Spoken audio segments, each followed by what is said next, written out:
the big eclipse is coming up.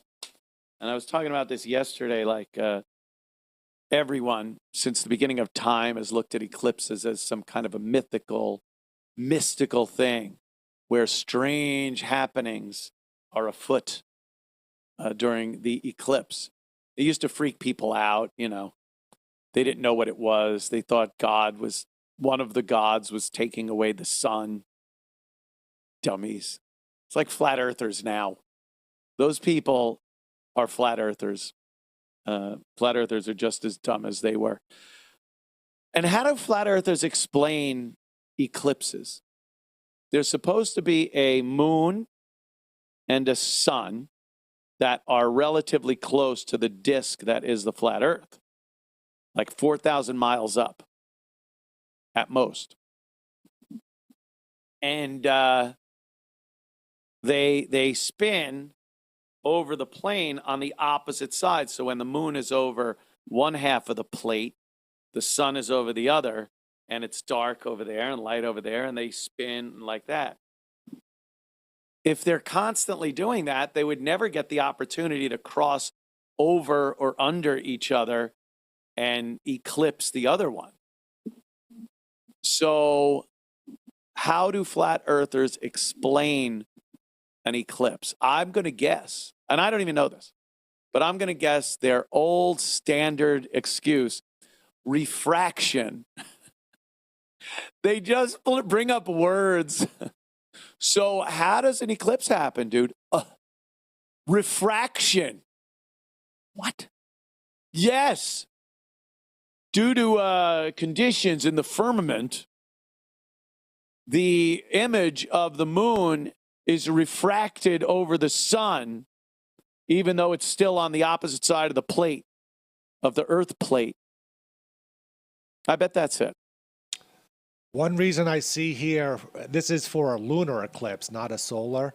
Oh, okay. What we actually saw was a rare opportunity to catch a glimpse of a mysterious shadow object that orbits the sun and occasionally passes in front of the moon from our point of view. Okay. Now, what about a solar eclipse? I'll have to look that up.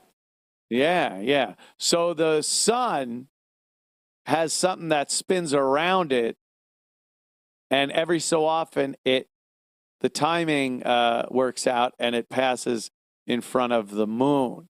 Yeah, it's like the anti-sun. It's really dark.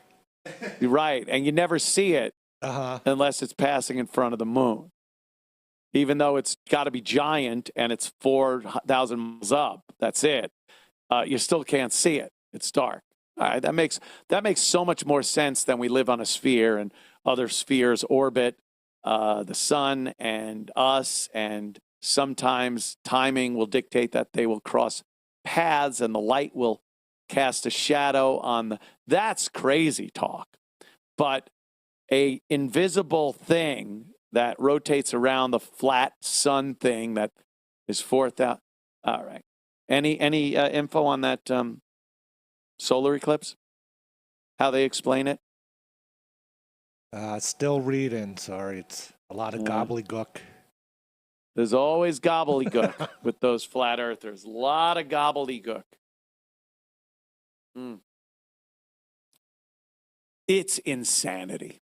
So there's an eclipse coming up April, what is it? April 8th? Yes. April 8th. We have a total eclipse, which is going to carve a swath out there in the kind of the Midwest, east of the Midwest a little bit. Sort of like where the Mississippi River is, I think. We will see a partial, pretty close to a full, but we'll see a partial eclipse on the East Coast and the West Coast. But if you're right on that midsection, then you will see the total eclipse. And what's her name? Who's the singer that does the total eclipse of the heart? Bonnie Tyler? I think it's Bonnie Tyler. And she, like an eclipse, she can only be seen during the eclipse. She fades back into obscurity, And then every so often, she pops back out and performs her song, Total Eclipse of the Heart, which doesn't make sense. It's not Total Eclipse of the Sun. Where is she? Is she still alive, first of all? Will we get her rendition of Total Eclipse of the Heart?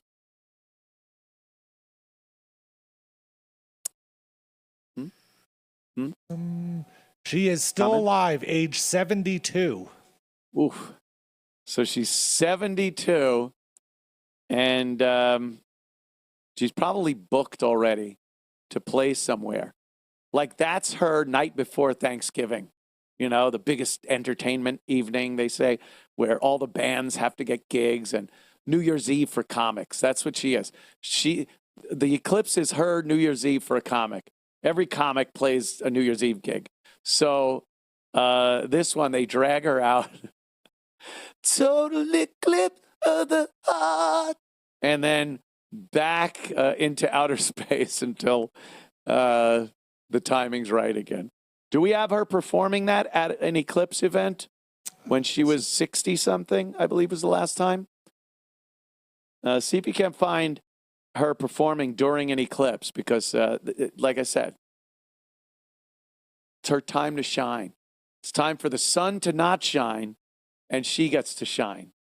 So it's hard to type Bonnie Tyler at an eclipse because her song has eclipse in it. Total eclipse, right. So, yeah. But she's coming out with an album a week after the eclipse. Oh. Why not on the eclipse? You're going to get the most attention. Why would you do that? Yeah. That's when you do it. Oh, my God. Is it called like Total Eclipse of the Kidneys or something? She's going to just run through Total Eclipse of the Liver. And then she could come out and just perform her hit song. Yeah, I don't know. Let me just see her performing it. Oh, here you go. This is said to be during an eclipse on a cruise ship.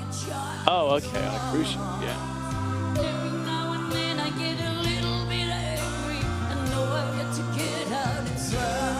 They got that smoky voice. So it just sounds a little more smoky.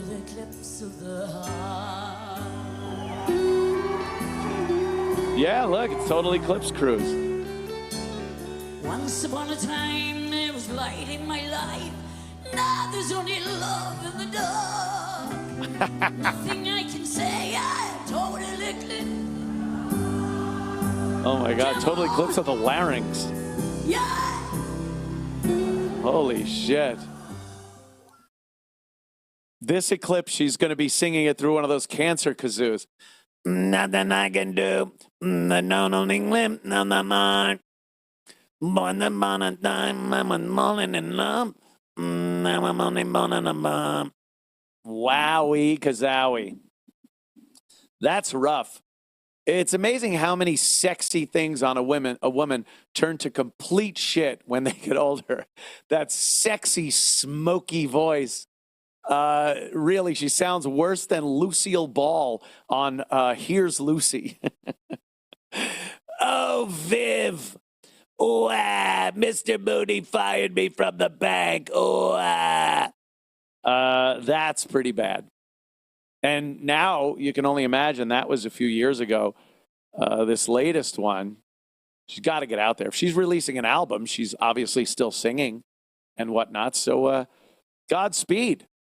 Godspeed, Bonnie Tyler. Good luck with your album. And we're looking forward to seeing you perform Total Eclipse of the Heart during our Total Eclipse on April 8th. We will see you back here on Monday. I'm going to set things up so that we can simulcast the first half hour of this program live on Twitter, X, and YouTube. I'm going to give that a whirl. And, you know, you'll get, tell your friends. We'll do something like that and see how that works. And then you guys will be able to watch the whole show. But my little monologue at the beginning of the show, the top story that I talk about from what happens over the weekend, that's what we'll get on YouTube and X. We'll try that on Monday. And I will see you right back here on Monday. Have a good weekend. I know. Yours doesn't start till tomorrow. Mine starts immediately. Ribs versus Asti. Spuge, Bella,